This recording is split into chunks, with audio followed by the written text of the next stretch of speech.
Hey everybody, I'm Chris Fafalius, and I'm the producer of Krista Makes a Podcast and the host of the One Hit Thunder podcast. And I'm Matt Kelly, host of Horror Movie Night and the producer / the head of content for the Geekscape Podcasting Network. Between the two of us, we have, believe it or not, 25 years of podcasting experience, and we want to help you start your own podcast. We know podcasting, and we want to share that knowledge with you. So whether you're new to podcasting or you want some feedback on your currently active podcast, we want to help. Or perhaps you're just overwhelmed with all of the editing work. Well, we can help you with that also. You can check out our website at weknowpodcasting.com for more information. We're excited to help your podcasting dreams become a reality.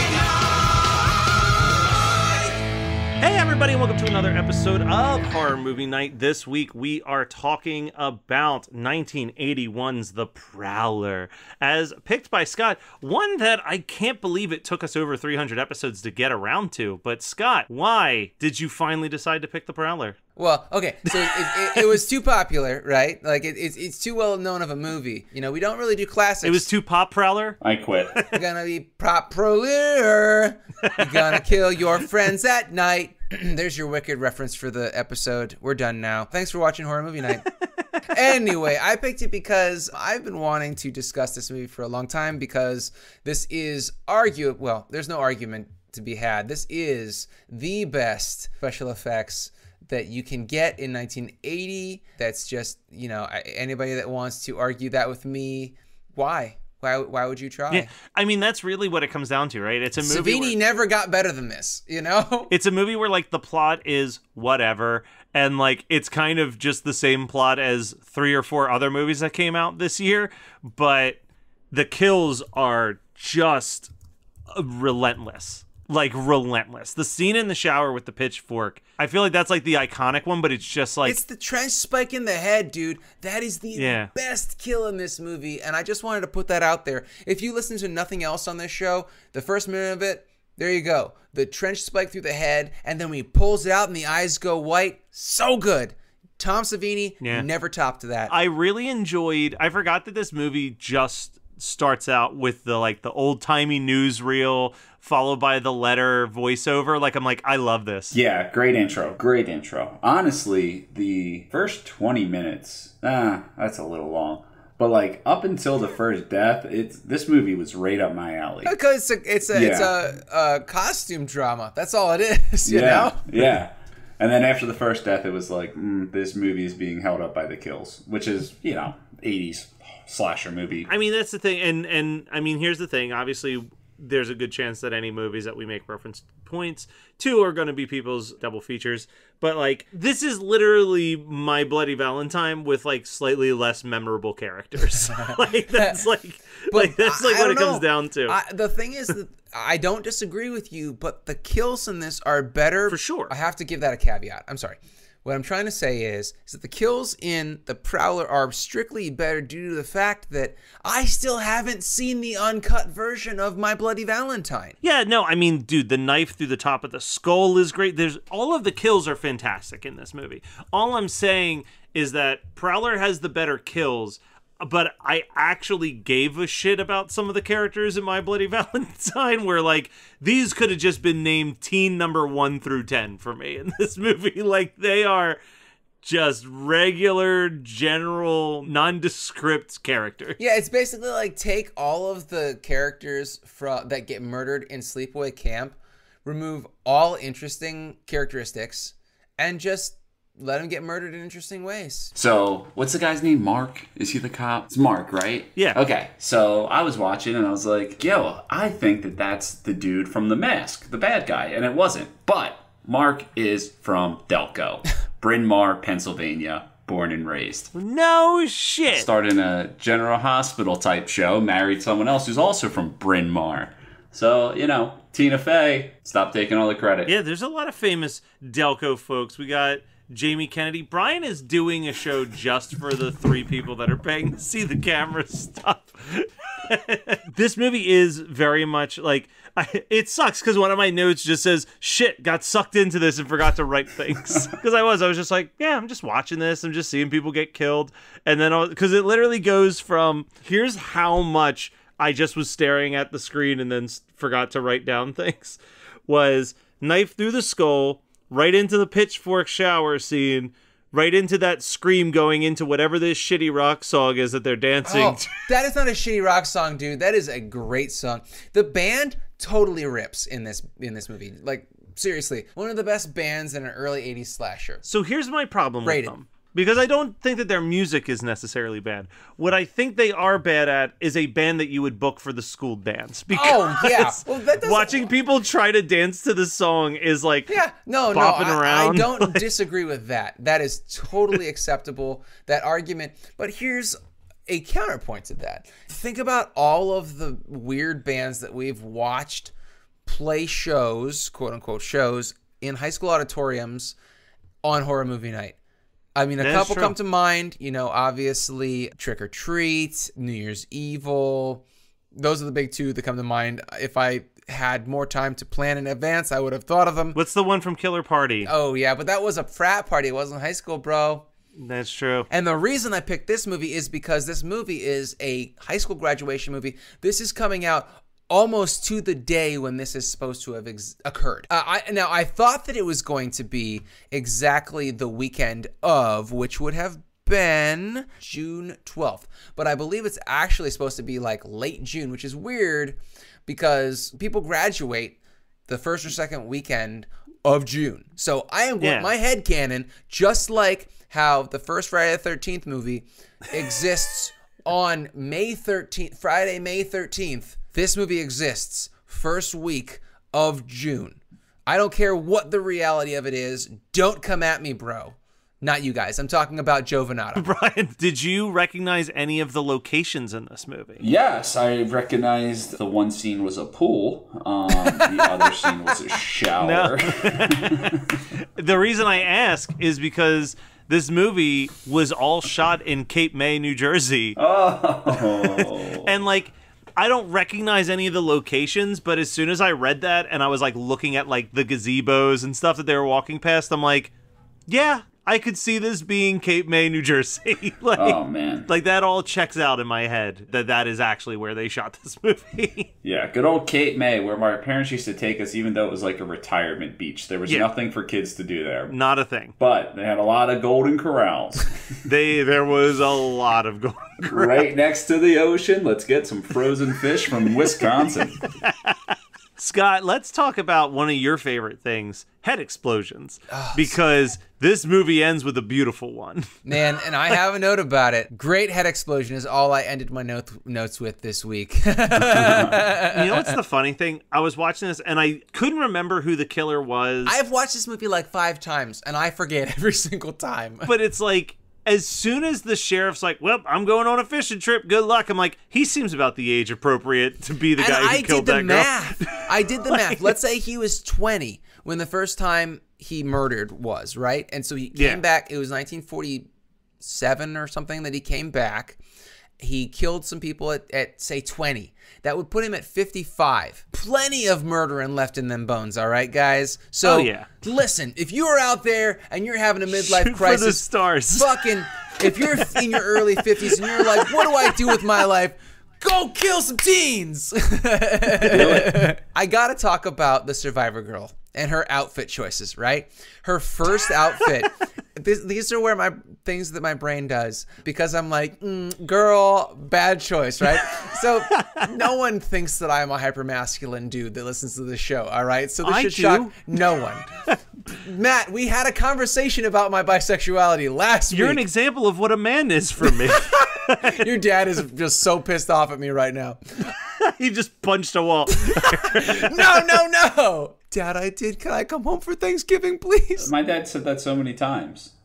Get out of my basement all the time. I have no son. Yeah, and he has too. 2 biological sons. In his defense, he chose to vacation to Alaska at the wrong time, and that's all he kept saying. He kept calling us over, like, how's it going, Dad? I have no son.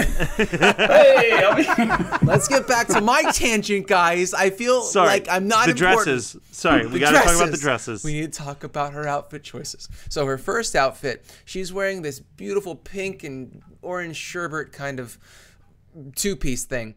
And of course, the sheriff, the deputy sheriff, who she has a crush on for no reason, who's a lech who stares at every teenage girl because she's just 18, and that's totally cool, apparently, in 1980. Whatever.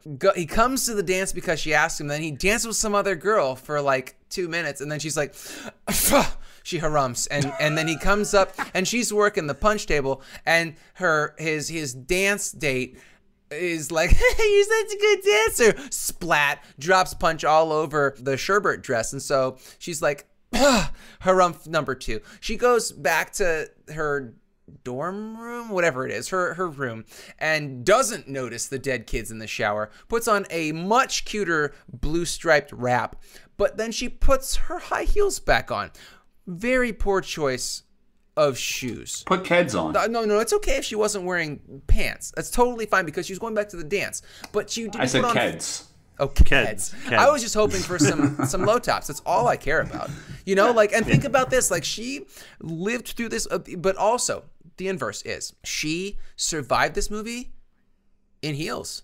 She wasn't wearing slip-ons, and she almost got murdered with a gun twice. She almost got murdered with a couple spiky things. She did a good job finagling that shotgun.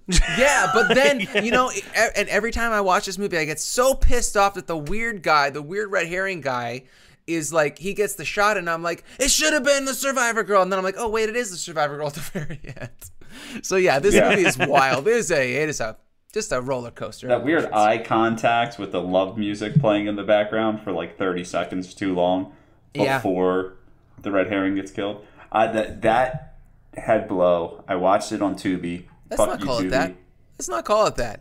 A head blow? Look, that blowjob. Yeah. Okay, I'm sorry. So when she makes the blue waffle out of the guy's head, way better. When she blows schmegma everywhere. Keep going. I'm almost there, guys. No, I was watching on Tubi, and she's wrestling with the gun, and then in the top left corner, it's like, time to add 8, 7, 6. No. And I'm like, no. And boy, Tubi knows how to fuck with you. Yeah, so then she blows the load, and then as soon as it's in the car, as soon as they're in the car, that starts. I'm like, yeah. But there was actually a little bit more. So it wasn't like when it cuts to the commercial and then it comes back and it's just the credits start rolling and you sat there for like 2 minutes. Yeah, dude, we got the fucking at the end. That was dope. Yeah, it was good stuff. And that kind of ties into my double feature. So unless we have anything else, Scott, what's your double feature? I'm going with Puppet Master 3 just because it's the other thing that has like World War II references that aren't depressing as shit. Or if you picked that and you want, and I was like, well, I gotta come up with something. Maybe I'd go with like Blood Vessel because that was a really fun movie from last year. But again, it's not really, the only thing that connects the two is the fact that they are kind of tertiarily related to World War II. That's it. Gotcha. I'm gonna go with a really wild one, and I'm shocked that it took this long for me to pick this as a double feature. I'm actually gonna put in a documentary that introduced me to the movie The Prowler, which was the Going to Pieces, the Rise and Fall of slasher films. Because that doc introduced me to so many movies I didn't know existed. And I feel like watching The Prowler, I'm like, I need to revisit that documentary to make sure that there isn't any other ones that I have failed to check off my list, because it's given me so many good ones. Dude, I gotta say, man, when it comes to movie documentaries, like, I don't care about too many movies that much to have their own documentary. So like Going to Pieces or fucking American Grindhouse, Yeah, or I'm the all one about the clip Cole show. Classic. Yeah, I'm all like about the just clip show documentaries. Show me 15 movies in an hour and a half. You know? Dude, that's like the beauty of. I mean, I never remembered the actual directors' names, but the guys who did Electric Boogaloo, Machete Maidens, and Not Quite Hollywood. So good. Oh man, that might be my favorite. Yeah, I'm not gonna watch those movies. But also, the other two that are really good in that same vein is Rewind This and Adjust Your Tracking, which is just I haven't about. watched either of those. They're about VHS collectors, but it's specifically about like the rare shot directly on VHS. You'll never find them on any other format but VHS hunters. So they'll do like 10-minute focuses on like Tales from the Quad Dead Zone and like all of these like ridiculous VHS tapes that people pay like $500 for because they know that they'll never find it in the wild. And like they're both interesting, but they are also hardcore clip show documentaries, which is all I want. And the problem with that is that I feel attacked when I watch that shit because I'm not obsessed with VHS. I'm not going to shell out a shitload of money for like Evil Dead. You won't feel right? attacked. You'll feel superior. No, that's not what I'm trying to feel anyway. At least I'm not like this. No, I would never feel that way because I don't ever want to throw shade on people in the genre. You know, like the thing that makes me feel attacked is when they're talking about ephemera because I spend way too much money. I mean, and maybe I don't even spend that much money, but I think about spending way too much money on paper. Brian, what was your double feature? Town the Dreaded Sundown. Of course it is. You've got 4 double features. I mean, listen, it vibes with it. I'm sorry. Like, you know, pick unique content. There's nothing wrong with that. Why are you shit talking Brian? At least he's prepared. You know? It's true. It's a step. Well, I mean, his prepared is that he literally looked at a chart that's on his wall probably that just says slasher, 70s, etc. No. Down the Dreaded Sundown. It's not that detailed. It's literally 70s. All right, so Scott, what is something you've been watching, reading, listening to that you want to give a shout out to? This may be premature, just like, you know what else. But Megan and I watched the first 10 minutes of a show on, I want to say it's Netflix, yesterday. And we saw literally the splash page. Didn't even watch the preview. We knew that we were in for it. It's called Halston. And it's 1, Ewan McGregor. 2, it's based in the 60s. Fucking sold, right? And then you find out that it's Halston, the hat maker, the guy that made all of Jackie Onassis Kennedy's pillbox hats, and he's gay. I mean, dude, it's literally like a triple Venn diagram of all the shit that Megan and I would watch in a show. We watched 10 minutes and we were into it. I don't care what the rest of the show is like. I will watch Ewan McGregor do anything. I can watch him watch paint dry. You know? Yeah. I'm cool with it. So I'm super stoked to watch that. I will report on it. Give me a couple weeks. Give me a couple episodes to get through it. Man, it looks cool as hell, though. Nice. I just passed the halfway point on watching Hannibal for the first time, and that shit is fucking wild. Should I? Because I've been told many times I should. It is insane watching this show and thinking that this aired at prime time on NBC, because I've watched a lot of horror movies for this podcast and nothing has made me as sick to my stomach as some of the things that they do in Hannibal. I watched the first episode, half of the first episode. It's wild. It's like wild, the stuff that they got away with. Pretty bloody. And it's the guy who did Brian Fuller. Yeah, he did Pushing Daisies. Yep. He did one. Yeah, so it's got that weird, like, he's got a great visual style always. This is very dark, but still with that, like, man, this guy's he's got a flair for the theatrics, and it's awesome. That's my recommendation. Brian, take us home. One of my oldest friends put out an album this month, and it's super dope. His name's Khalil Slaughter. You may know him from the short-lived Cool De La podcast. What's Cool De La? Cool De La is a podcast that ran for 10 episodes, and then we got bored. It's called Nature. Check it out. It's called Nature. Khalil's Instagram handle is the Metalhead Rapper, and it's been that for years, and it led up to this album where he samples Megadeth, and he does a lot of metal fucking songs that he samples in the beats, and it's super fucking cool. Very talented rapper, insanely talented producer. I don't think he gets enough credit for that. He's fucking one of the... Anyone that's a rapper that listens to us, if you need someone to make you some fucking beats, hit up Khalil. He's fucking insanely talented, and I'm very excited. I might even be shooting a video with him next month. He might be coming down to... He is coming down to visit, but whether it's just going to be a casual visit or we're going to shoot some shit, either way, I'm excited to see him. Yeah. Check out his music. Did you know that 2 other people from Roots and Stereo also put out an album this Yes. month? Oh my God. Red Letter Music. Check them out too, dude. Red Letter Day. Red Letter music. Day. Yeah, man. And you want to bring that back to last week when Matt brought up Mega Ran. Like, these 2 kids just fucking finally said fuck it and pretty much opened their own studio. That is where they record music, where Khalil records music, and it's a place for them to fucking hang out. It's like awesome. Yeah. They go once a week. Sometimes they record, sometimes they just fucking hang out. They pretty much have a clubhouse where you can make an album. It's awesome. Coming soon, Matt Kelly's Clubhouse, also known as The Loft at his house. Now, I will never say anything to incriminate my brother, but Matt Kelly's Loft will have a very similar vibe to Hotel California. So just keep that in mind. All right, well, that was The Prowler as picked by Scott from 1981. Thanks again, Scott, for a delightful 80s pick. Next week, we are going to be talking about a Brian pick, and stop the presses, folks. It's from the 70s. Dude, I'm going to say this. Hot take. Not my favorite. Let's get that out there. We all know my favorite. Yeah, it's not Town Best slasher from the 70s. I had a good time with it. Yeah, me too. I think, it was when my I watched first it watch. last. All right, listen. People that have listened to the show, that's the biggest suggestion for you is like Scott's never seen it, and we've talked about it before as a future Brian pick. So you know exactly what it is now. That is it. Go to our Patreon, patreon.com/HMN podcast. Over there, you can find videos of our faces. So who doesn't want that? Also, because I don't know anything just yet, keep an eye on the Facebook page. Geekscape actually lost one of the original Geekscapists from when the website first launched. Fortunately, died of acute liver failure just this past weekend. His wife had asked us to organize a Geekscape blood drive to help out, because apparently that is something that hospitals are severely lacking right now due to just everything happening in the world. So probably sometime in late June, early July, more likely the early July portion, we will be doing another one of our live stream events to just raise awareness. We'll have a campaign set up, and I will be posting about it on the Horror Movie Night page for sure. Jonathan asked for the blood drive if Horror Movie Night could film a commercial of us as vampires asking for people's blood. We'll see about that, but stay tuned for that, and stay tuned every week for more Horror Movie Night.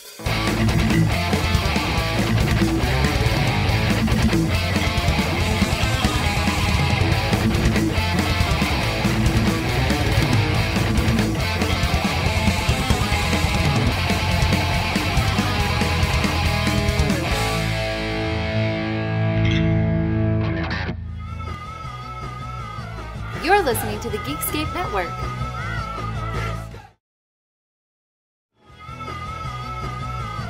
You're listening to the Geekscape Network.